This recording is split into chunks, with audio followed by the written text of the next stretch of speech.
Yes, I could say good evening or possibly good night.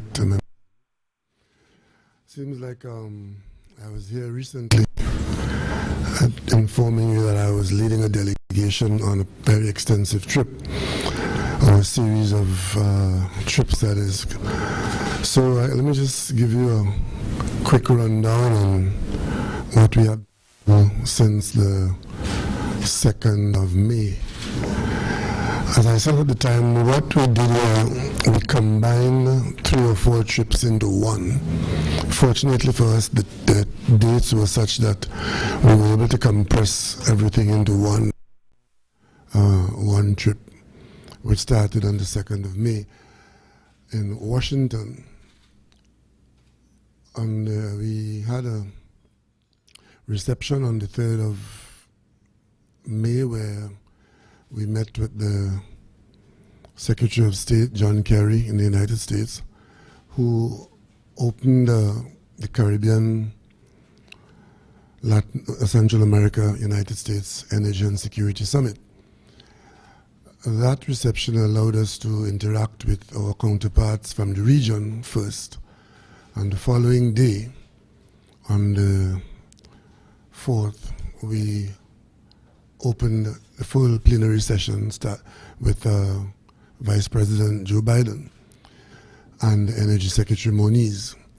The issues discussed in those sessions had to do with very pertinent matters of energy security for the Caribbean, and later in the afternoon the session switched to national security for the region.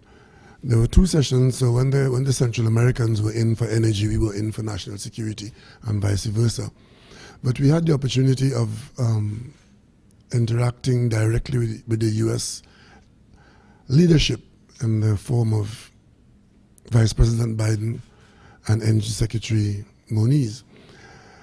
And some interesting developments took place in that the sessions focused on the role that energy played and posed to the Caribbean economies insofar as they were preparing themselves to treat with the changed environment in the world energy market, and also the requirements to continue to make commitments for use of sustainable energy. One report was of particular interest to Trinidad and Tobago, and it was the United States announcement of its own position with respect to its own energy security and that of the region, where we were informed that at this time, what we had been anticipating had begun, and that is that the United States had shipped 8 cargoes of LNG outwards and is now a competitor with Trinidad and Tobago. That is a development of great significance to us here. In parallel, Jamaica announced that they are in the process of completing a natural gas degasification plant, and they intend to build another, which means that Jamaica is switching from liquid fuel for powering their plants to LNG. And that brings Trinidad and Tobago into some serious positions as to who will supply Jamaica and on what terms. So these are discussions that we have to be very cognizant about and get our act together very quickly. Interestingly as well is that Caribbean and Central American countries were required to report as to what progress we're making with respect to the targets we have set for using renewable energy and energy efficiencies by the year 2027. And Barbados reported that as part of their manufacturing industry, Barbados is now exporting LED bulbs made in Barbados, which are far superior to the incandescent bulbs that we are using. And to generate the market and to introduce their product to the world, they started giving away initial shipments of these bulbs so that users can understand the tremendous savings that these items bring to bear. I think Trinidad and Tobago need to take note of 2 things there. And is there a willingness of Barbados manufacturers to get involved in something like this? And also the energy savings to be had. We had some other discussions about matters which will become more and more exposed in the coming days. The Minister of Energy was there, and I led the CARICOM team on this matter, both on energy and, as you know, Trinidad and Tobago leads the CARICOM team on the national security as well. At the level of national security, we had extensive discussions with high-level U.S. authorities on an evaluation of the Caribbean's national security apparatus and our preparedness to treat with the challenges in front of us. And these discussions centered around the kinds of assistance the U.S. is giving and the effects that they're having on us and what more needs to be done, as there's always more to be done. And introduced into those discussions by CARICOM was the whole question that while we accept that we need all the help we can get and we need to focus on coping with the threats and challenges of criminality and other aspects of crime in the region, that we cannot focus solely on suppression without the U.S. assisting us in our economic challenges. And we did talk to the U.S. about access of Caribbean territories to the U.S. market for a variety of traditional items, which will lift the pressure on us at home to find economic opportunities for our population, which usually is the nursery in which some of the crime is born. So these discussions were very, very valuable, and we were able to interact and make a lot of very useful contacts with the authorities abroad. And while these plenaries and specific sessions were taking place, there were a number of other side meetings set up where the foreign minister had separate meetings with his counterpart officers and the Minister of Energy. And so that's how that went in Washington. In Washington, I was also able to, I met with the head of Carlyle, David Rubenstein, who's the head of Carlyle. Carlyle being one of the largest hedge funds in the United States. These are funds looking for places to invest. And we did spend some time with Carlyle selling Trinidad and Tobago as a place to be looked at for investment. We have agreed to supply them with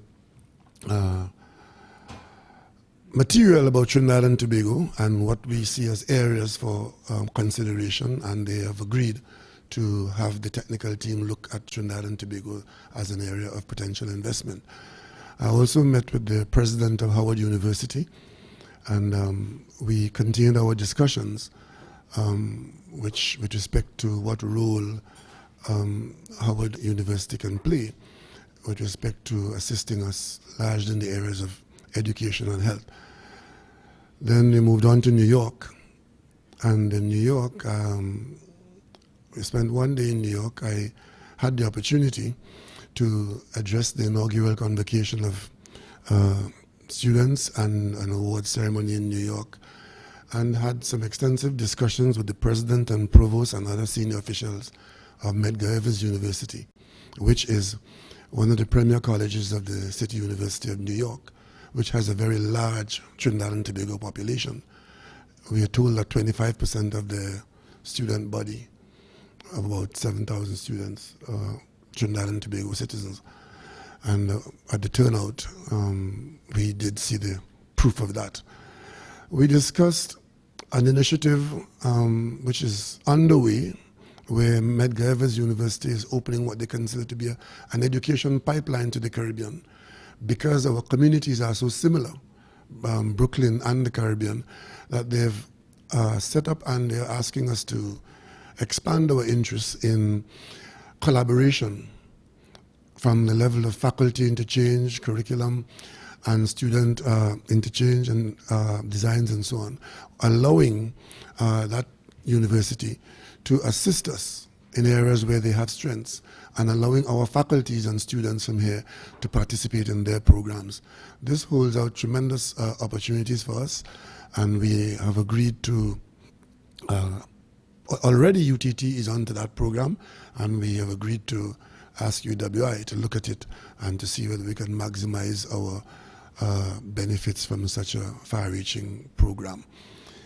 And then we moved on to London, and arriving there on Friday night of the 7th, and on the 8th, Saturday the 8th, we met and had extensive discussions afternoon into evening at BP's headquarters with BP and their international associates, focusing specifically on this challenge of Trinidad and Tobago's requirement for extensive efforts with respect to bring us back into a position where we can have a comfortable supply of natural gas of such a nature that that supply can attract new industries.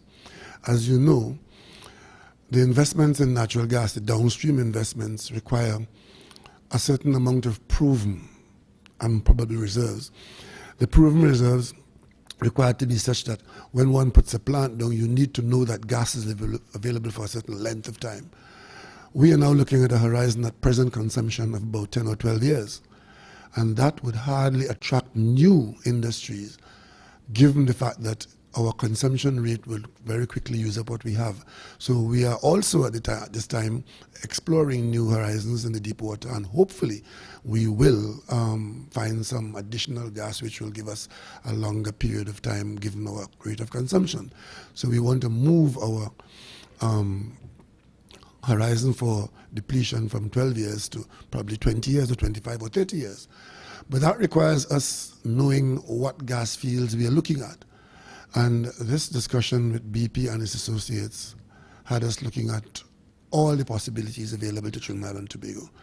And in the coming days and weeks, our people and their people have already started to work on the follow-ups to this, which will allow Trinidad and Tobago to do the kinds of things we need to do, and also to see what role other companies can and should play in the Trinidad and Tobago environment, with a view to ensuring that we expand our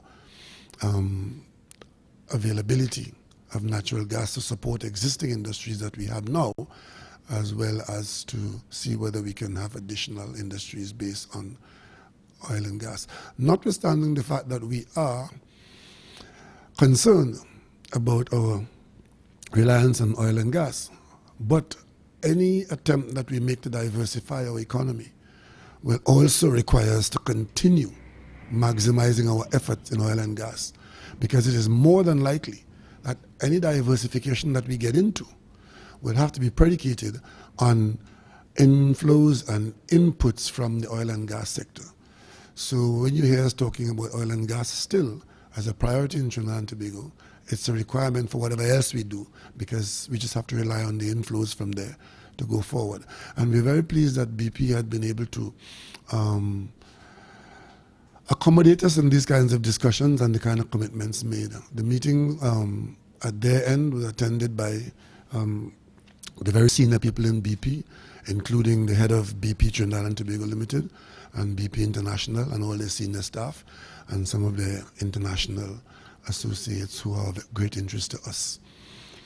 We then moved on to Ghana, and we arrived in Ghana on Sunday night, last Sunday night, and we were very well received by the authorities there. And we were able to spend 3 days with the leadership of Ghana, the president, the vice president, senior members of the cabinet, and the chiefs in the area where we have interests, the area where oil and natural gas and oil have been found, and where gas processing is now taking place in Ghana. So we actually spent the time with them, and we had some very extensive discussions. Arising out of those discussions, the Minister of Foreign Affairs signed a memorandum of joint cooperation where Ghana and Trinidad and Tobago have agreed to collaborate in matters of foreign relations, and the Ministry of Energy signed a similar agreement, so that Ghana and Trinidad and Tobago agree by memorandum to cooperate in the matters of energy exploitation in Ghana and the use of Trinidad and Tobago's experience and institutional arrangements to assist Ghana in developing its own potential in the area. Before that, I should tell you, I did meet with the president of the IDB in Washington. That's one of the things we were able to accomplish in Washington. I met with the president and the senior officials at the IDB, indicating to them that Trinidad and Tobago, a long-standing member of the IDB, is now prepared to use the IDB fully to fund our infrastructure and economic infrastructure development.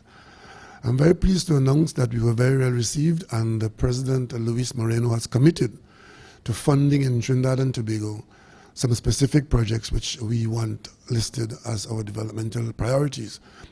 Among those is the highway from Valencia to Toco, which the bank is aware of, and so keen is the bank to assist us in getting this project done that the bank has undertaken to provide us with immediate funding to deal with the activities taking place now in preparation for that project coming on stream as an application for major funding. And it's not just the road, it's the port facilities which will make that road into what it has to become, which is the contact between Trinidad and Tobago. So we have at least one major project which is already in the sites of the IDB, and unlike the Point Fortin Highway, where it was commenced without appropriate funding and resulted in a number of difficulties, this project, Valencia to Toco and to Tobago, the port arrangements, when we do break ground on this project, the appropriate funding will be in place, and we expect the IDB to be the provider of those funds. So after these discussions that have taken place and the responses from the IDB, that matter will now fall to the Ministry of Planning and Development to execute the necessary applications and progress on that project. The IDB also was very keen to encourage Trinidad and Tobago in its visit to Ghana, indicating that if our companies, NGC and whoever else we may designate, Petrotrin was there with us as well, if we do find opportunities in Ghana, which, as we have said before, are predicated on what the Ghanaians have in terms of gas and in particular and oil, if we do find opportunities where Trinidad and Tobago can make interventions to expand its own interests, that the IDB would be prepared to assist the NGC or any similar agency to deal with the required funding in any project that we may deem to be arising out of these matters in the area of whether it's a gas pipeline or a gas processing or anything of that nature, which Trinidad and Tobago, being an IDB area responsibility, if we do find something that we want to do out there, then the IDB is prepared to partner with us on the matter. And I thought that was a very fundamental agreement, because it would be a first time kind of arrangement where the IDB is encouraging this kind of contact between developing countries, and they believe that this could be a model for other developing countries where resources and cross benefits can be had on both sides. So those discussions will continue, and everything in Ghana depends on what gas is available, how much exploration is there, and also we did have a very interesting development. Our visit to Ghana did not pass unnoticed by the Nigerians. The Nigerians sent 2 delegations to meet us in Ghana. One delegation of very high-ranking private sector people sent by the relevant authorities in Ghana to discuss with our energy people to see whether there are possibilities for Trinidad and Tobago to cooperate more, as we have some small cooperation now with Nigeria. But they wanted us to pay the same kind of attention to Nigeria, because they are of the view that there are possibilities in Nigeria of a similar nature as the ones that we discussed with Ghana. And there was another area of great interest, the area of training and education. They've come up with some interesting proposals which involve us here in Trinidad and Tobago receiving and providing expansive training and certification for specific skills for people who the states in Nigeria would want to develop for the benefit of their own industry. And that's an area where we have some potential, and almost immediately we can begin those discussions. The approach from Nigeria came from the relevant states, because you know Nigeria is a federation, and each state has its responsibility for certain things. And Rivers State, which is one of the oil-producing states in Nigeria, was very keen to ensure that whatever we are interested in Ghana, we should also see the potential for further discussions with Nigeria. So these are the kinds of discussions we've had, and they would require significant follow-up. And the potential of this trip is to open doors for Trinidad and Tobago. Because we must understand that we can only rely so much on what goes on within our border. And we are at the stage in our development and in our history where if we are to find growth and expansion significant and commensurate with where we are now, to maintain our standard of living and to have the infrastructure to support us going forward, we need to look beyond our borders for those opportunities. And that's what this trip was all about. And of course, while I was in Ghana, you know, Trinidad and Tobago has a very close relationship with Ghana historically. When Trinidad and Tobago was introduced as a new country, it was Ghana that seconded the resolution to make Trinidad and Tobago a United Nations member.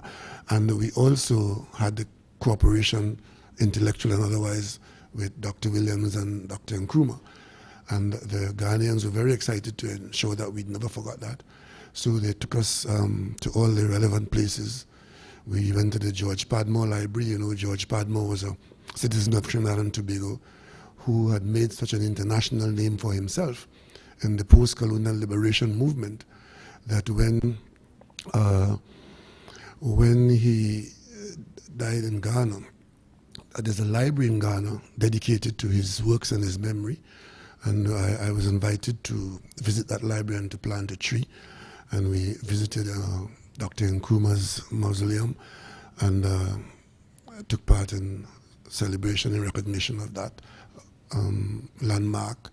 And we also had the opportunity of visiting former President Jerry Rawlings, who received us with great enthusiasm, indicating that Trinidad and Tobago had waited too long to come and explore the cooperation with Ghana. And these are good openings for us. So we consider this trip to be one of opening a number of doors. And the Ministry of Energy, the National Gas Company, Petrotrin, the Ministry of Planning and Development, and other agencies would now be required to follow up on these matters as part of their assignment. In London, on Saturday, is it Saturday? Yesterday was Saturday? Was it Friday? Today is Saturday. Friday, we had the opportunity, Thursday, we took part in the Anti-Corruption Conference in London. This is a conference that was put in place by Prime Minister Cameron, who brought to this conference a number of significant countries to discuss what has been described at this conference at Lancaster House as the global epidemic of corruption, and calling on the international community to acknowledge that corruption poses as big a threat to international peace, security, and development as any other aspect of our interests. At that conference were the United States, represented by Secretary John Kerry, the United Kingdom, represented by Prime Minister Cameron, Norway, Sri Lanka, Singapore, Malaysia, Trinidad and Tobago, representing the Caribbean. We had Nigeria, Afghanistan, interestingly enough, and of course the World Bank and the IMF. The conference set about to get two things done. One was to get agreement at this level of international cooperation that the only way we will treat with corruption and eliminate corruption from businesses within countries is that there be no safe havens anywhere in the world where people could steal in one area and hide it in another area. And the countries I just mentioned are significant because many of them are countries where these safe havens exist. And it is significant that in 2016, led by the agencies I just mentioned and the leadership I just mentioned, that the concept of no safe harbor for corrupt resources has now come to the fore of the international community. And to do this, some countries have already agreed and have put in place, and others are agreeing to do so, to do away with this system of hiding resources in a way that the real beneficiaries are not known. So we are encouraging a situation where the beneficial owner of resources should be known, and the creation of the appropriate registers in the relevant countries would be such that persons who have stolen resources in one area cannot hide behind nameless, faceless arrangements. And what's going on now with the Panama exposés have driven home to all and sundry that this whole question of hidden trusts and beneficiaries not being identified is an area which requires international attention. And a number of commitments were made there, and the actual Trinidad and Tobago's position, we've issued a statement at this conference, which if it hasn't already been done so, would be made public too. But these releases will come from the Prime Minister's office. You would see what has come out of the conference, and you would also see what other countries are doing. But interestingly enough, the conference concluded that this matter will form part of the agenda and activities at the next General Assembly of the United Nations by that time, and I think that is due for next year, September, or the spring meeting.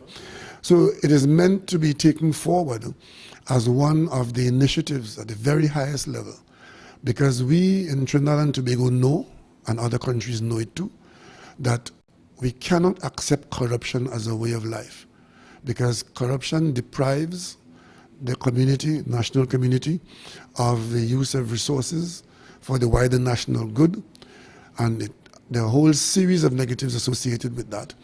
And insofar as persons have corrupted themselves and institutions and countries, there must be some kind of recourse. And what this conference has done is to get the commitment from the developed countries that they will assist others and themselves to prevent criminality from finding a place of comfort and succor. The last set of meetings we had in Britain were specific to myself as chairman of our National Security Council, along with the Minister in the Attorney General's office. We met and had extensive discussions with very high-ranking officials and the British Cabinet Office, dealing with matters of concern to Trinidad and Tobago and the UK. And the other meetings we had, we met with high-ranking officials of the British National Crime Agency. And these meetings will require some significant follow-up, because we are dealing with some very significant matters of interest both to Trinidad and Tobago and the United Kingdom. So we were pretty much engaged from the very beginning to the very end. I don't know that I would plan another trip like this, because it really is very grueling, living out of a suitcase for this number of time and traveling at all hours of night and day, and thankfully we're back in one piece. But the work has only just begun on the matters that I've just discussed. So if there are any questions, I'll take them now, and later on there are matters you could put to the relevant ministers, especially those who took part in the trip abroad, and you will get a clearer and wider picture as to what our visits meant and what they can mean for us.